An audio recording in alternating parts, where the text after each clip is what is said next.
Hi, everybody. Welcome. Thank you so much for joining us today.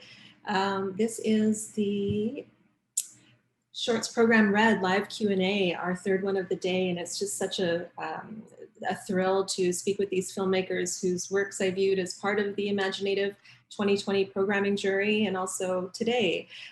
So joining me this afternoon are the directors, Victoria Anderson Gardner, Glenn Gear, Deborah Brown, Maria Belnongo and Ingir Belnongo, and Christy Griffin. Is Christy here? No. So welcome, everybody. Congratulations on your film screening at Imaginative today. I'm going to start with maybe a round of introductions. So we'll start by telling us a little bit about yourself, your name, your film, maybe your nation, your Indigenous nation that you come from, and we'll go from there. So I'm going to go by like my screen clockwise. So we'll start with Ingir. Okay, my name is Ingrid, and me and my sister Maria, who's also attending, we made the Tongues short film together, and we wrote it together. We made the whole concept. So yeah, and you're Sami. Yeah, sorry, I forgot that question. Yes, we are Samis from Scandinavia. Samis are in Finland, Sweden, Norway, and a part of Russia too. So, yeah. Maria, would you like to go next? Yeah, my name is Maria, and we are sisters who made the tongues. We are from a reindeer herding family in Norway. And fun fact that actually me and Ingrid were at Imaginative 5 years ago, where we were at a script workshop where we started actually the journey of the tongue. So it started at Imaginative in 5 years ago. So that's very, very cool, actually.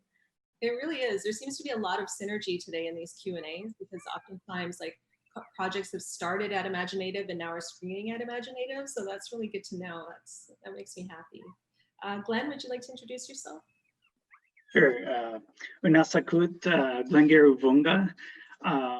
Good afternoon. My name is Glenn Gear. I'm of Inuit and settler ancestry from Nunatsiavut, that's northern Labrador.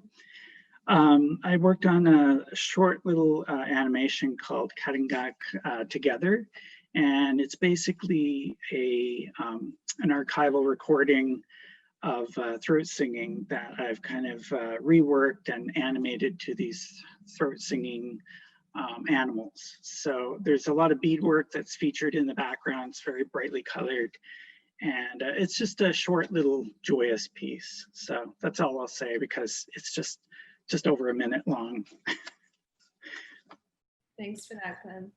Victoria, would you like to introduce yourself? Hey, bonjour, everyone. My name is Victoria Anderson Gardner. I come from the Ojibwe lands of Eagle Lake First Nation, which is up in like northwestern Ontario. And so my film that's playing is called Becoming Nakuset, which documents a survivor of the 60s scoop who was taken from her home in Thompson, Manitoba through Jewish Family Services. And she was raised in Montreal. So it just profiles what she went through in her life, but then also who she has become now. And she's now the executive director for the Native Women's Shelter of Montreal. And it's a short documentary, so it's about 10 minutes long, but I would really recommend seeing it just so you can see how strong of a person Nakuset is. Thanks for that, Victoria. I am also from Northwestern Ontario, so I'm a member at Couchiching First Nation. That's where my mom and my grandfather are from. And then my dad's family is from Lake of the Woods, Big Grassy First Nation. So it's nice to see somebody from the homelands. Deborah, would you like to introduce yourself? Hi, my name is Deborah Brown, and I'm talking to you from Gadigal land, also known as Sydney, Australia. My background is of Torres Strait Islander heritage. So they're a group of islands at the very, very tip of Australia, if you look at the tip of the map. Meriam Mir is my language group, and also Badu Island. And I directed the short film Bala, which was really a master's project at the end of last year. So I'm super, super honored that I've made it to Imaginative because I have a lot of respect for this film festival. I think it's a great film festival, and always just hear wonderful things about who comes together here. So yeah, it's a little poetic short that's a little bit layered and probably a bit deep and dark. So hopefully it translates. It's a beautiful film, Deborah. It's a beautiful film. And I was thinking this morning, you know, rethinking this shorts program and the ways in which the conversations and dialogues between the films, and in many ways these films are about connections and reconnections, whether that's about a cultural practice or grieving or love for our families. Like, these things are all present. So can each of you maybe talk about your journey in making the film, whether that's a personal journey, and how you see sort of connections and reconnections as a theme within these works? Whoever would like to jump in, just go ahead.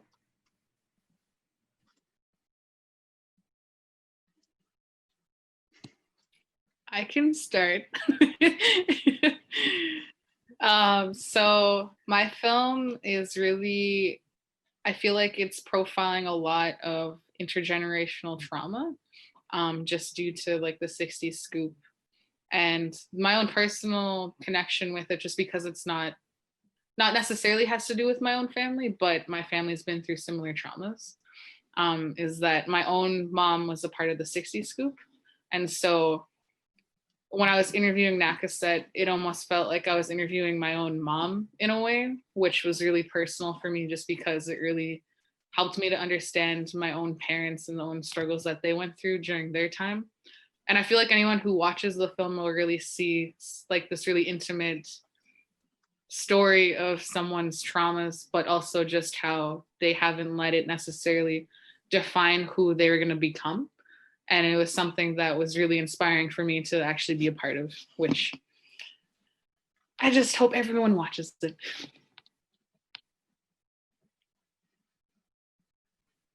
Yeah, I can jump in then next. Our film, The Tongues, is also about trauma. It's we're following a reindeer herder, a female reindeer herder who gets raped in a snowstorm, and we follow the aftermath, her psychological aftermath. So we kind of experience her trauma throughout the film. And I think that when we wrote it, Ingrid, that it was kind of a personal story for both of us, that we kind of wanted to kind of rewrite our own traumas in a fictional way. So it was an extremely healing process to work on this film for both me and Ingrid, writing it together and making it, and also acting in it. Ingrid is the lead actress and I'm the supporting actress.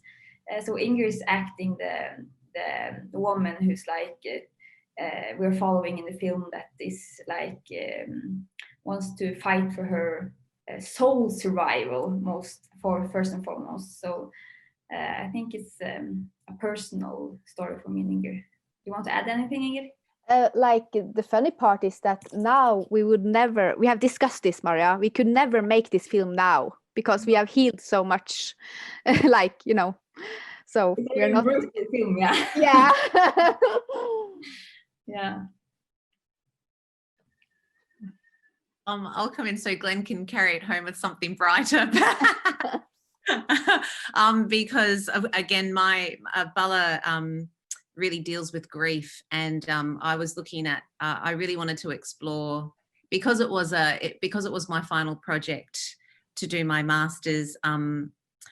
I really wanted to explore masculinity and Black male masculinity, particularly island men, and there's so many layers, because Australian media sometimes looks at Black men in Australia as not decent fathers, and I wanted to show that there is a softer side to Black men here in Australia, and that there is something quite poetic and the anxieties and the grief that they can deal with quietly.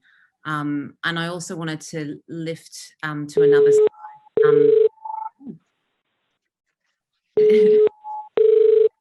Sorry about You that. got cool? No, that's all right.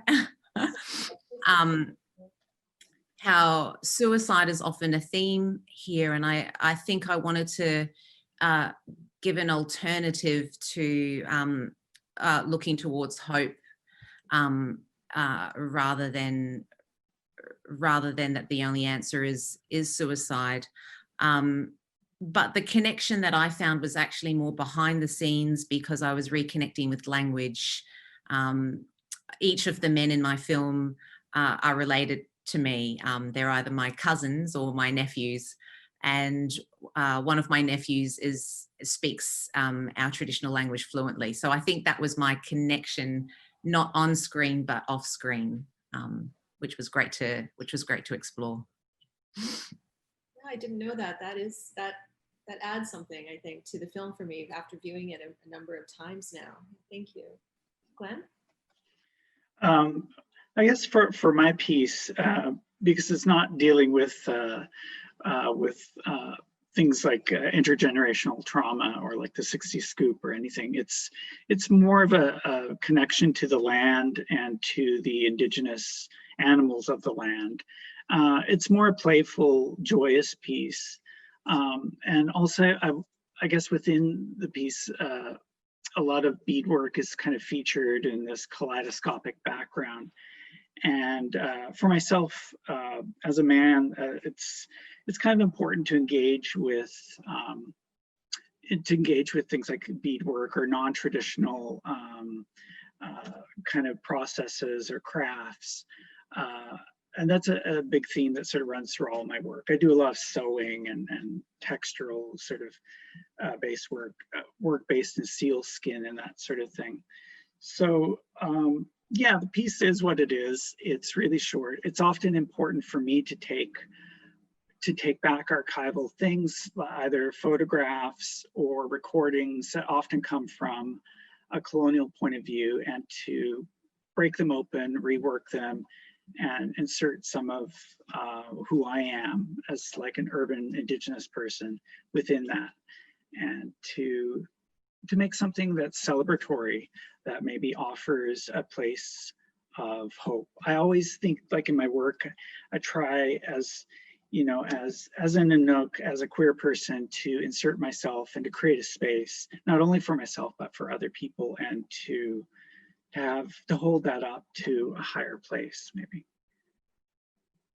Yeah, I know. I did read that you had, thanks for sharing that. I did read that you had done all of the animation. Were you also doing the audio and the editing as well?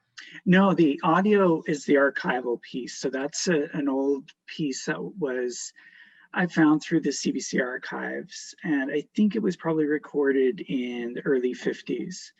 And it's of a traditional throat song, Inuit throat singing, and often the themes within those songs are of animals, or their animal sounds or animal movements. And I wanted to reflect that back to having the animals themselves sort of throat singing. And often you'll see predator and prey sort of singing together, and I sort of like that dichotomy a little bit. It's kind of fun. Yeah, I think that too. They're coming together in like a peaceful, communal action. Yeah. Thank you. Deborah, we have a question from somebody who's watching for you.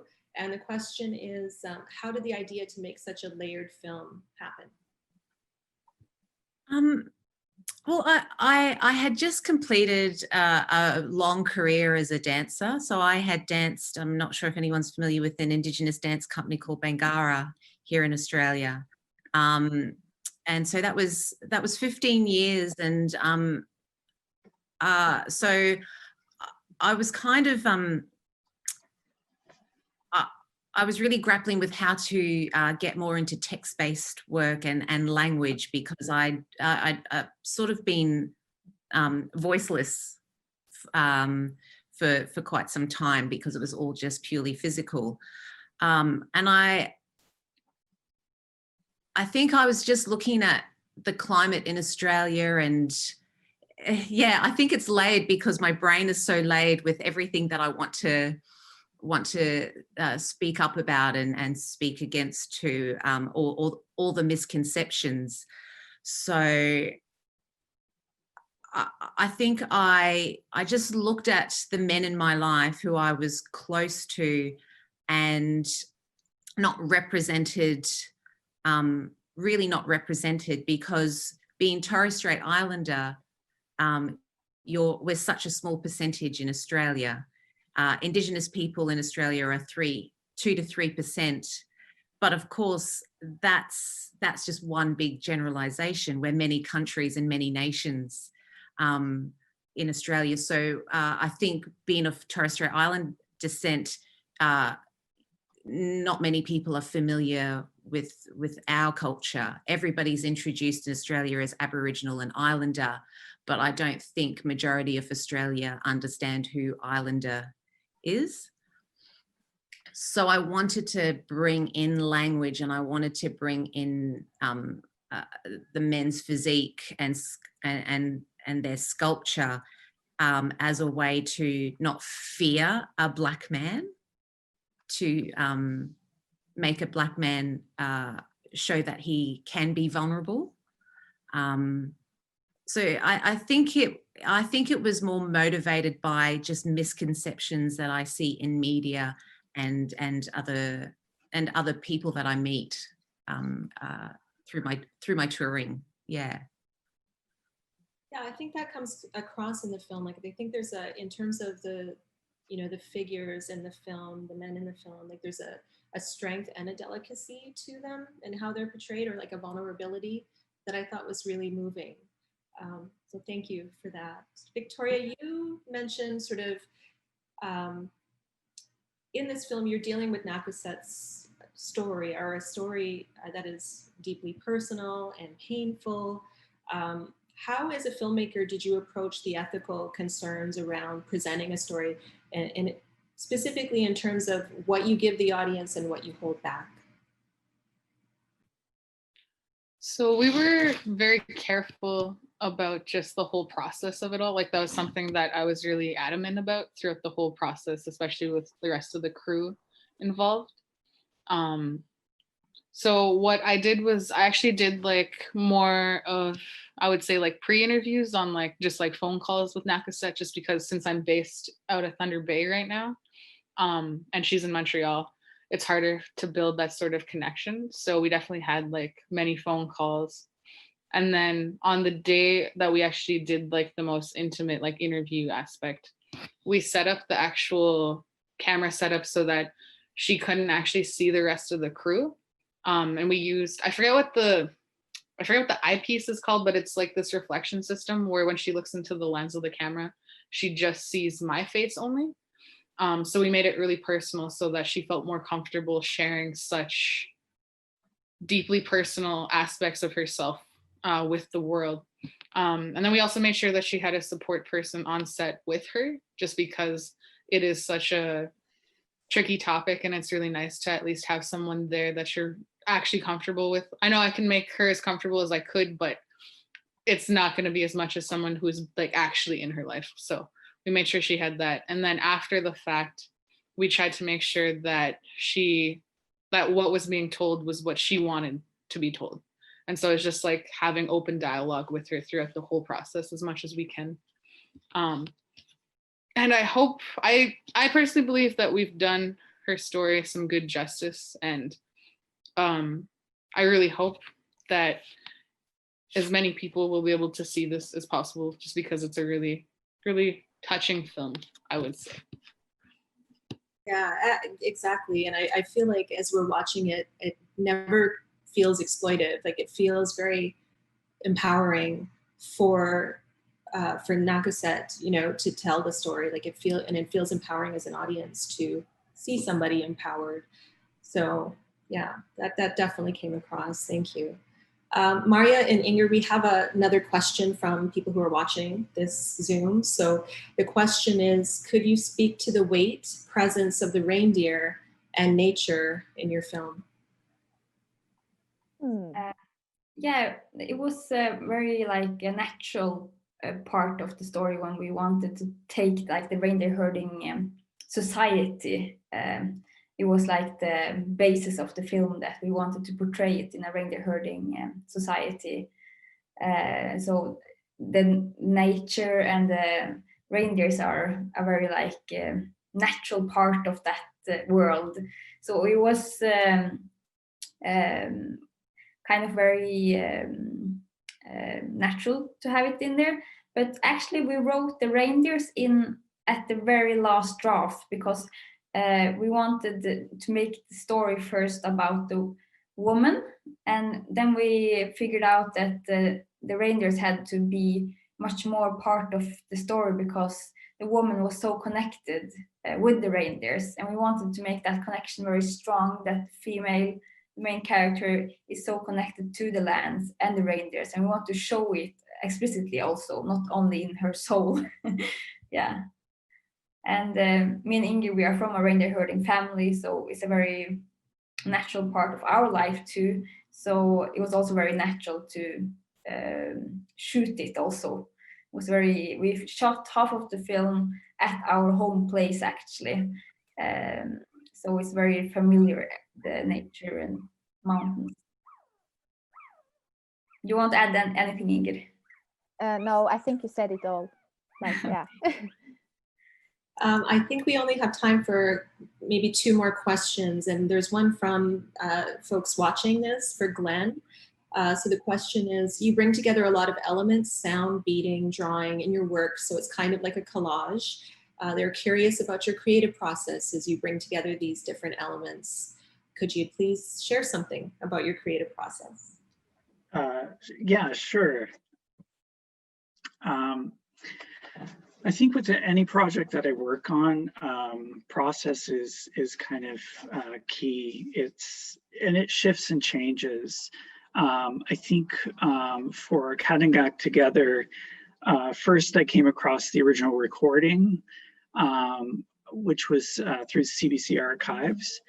And that inspired me to kind of rethink the animation. The animation itself is just simple cardboard or paper cutout. So I just drew the characters, filmed them against a green screen, and took pictures of beadwork. I do a lot of like pop sockets and different kinds of medallions in terms of my own beadwork.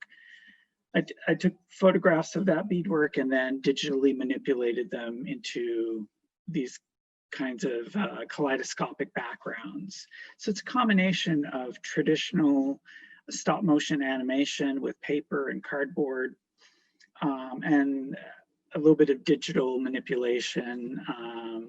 I like to go between the digital and the analog quite a bit. And also a lot of what I do is mentoring. So I mentor a lot of Indigenous youth and some elders as well.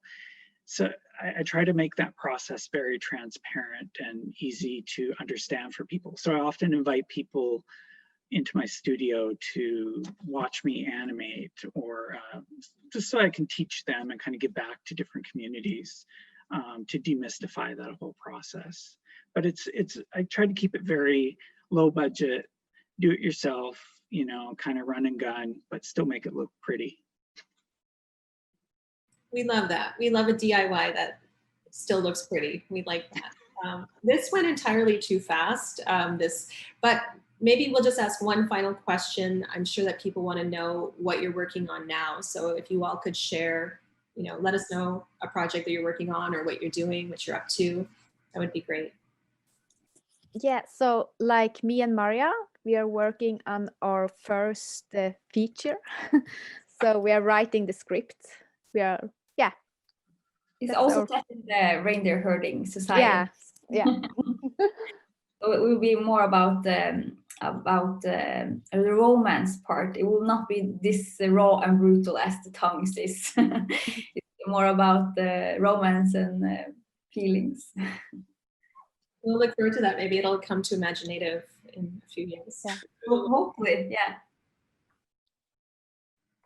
I'm doing a little bit in theatre at the moment, so I'm helping out with a creative development of another First Nations story, which also I think discusses a lot on grief and certainly intergenerational trauma.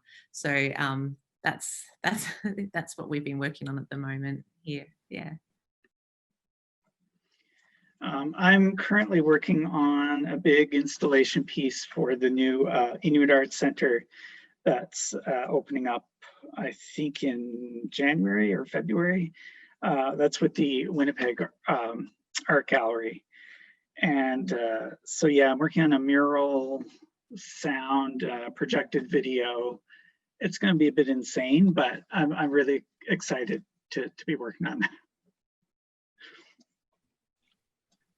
Right now, I'm actually also working on my first feature-length drama called Tanaya. It actually just recently won the TIFF's Big Pitch Audience Choice Award, which was really, really great. So we have a little bit of funding for development right now, and we're currently just in the development process, but hopefully move into production next year, depending on COVID. But I would definitely keep an eye out for that on my socials, which is @GoForVictoria on all social media. Thank you for that, and congratulations. That's amazing news. I'm so happy to hear that. Well, thank you all for joining this. It went too fast, but I think we answered some questions, and I'm hoping the audience felt like, you know, it was a fruitful discussion. And yeah, so these things, the festival schedule is released every day. New films are released every day. Check back on the festival website. We have all kinds of cool things planned. So thank you all so much for joining. Take care. Nakumek. Igwich. Oh.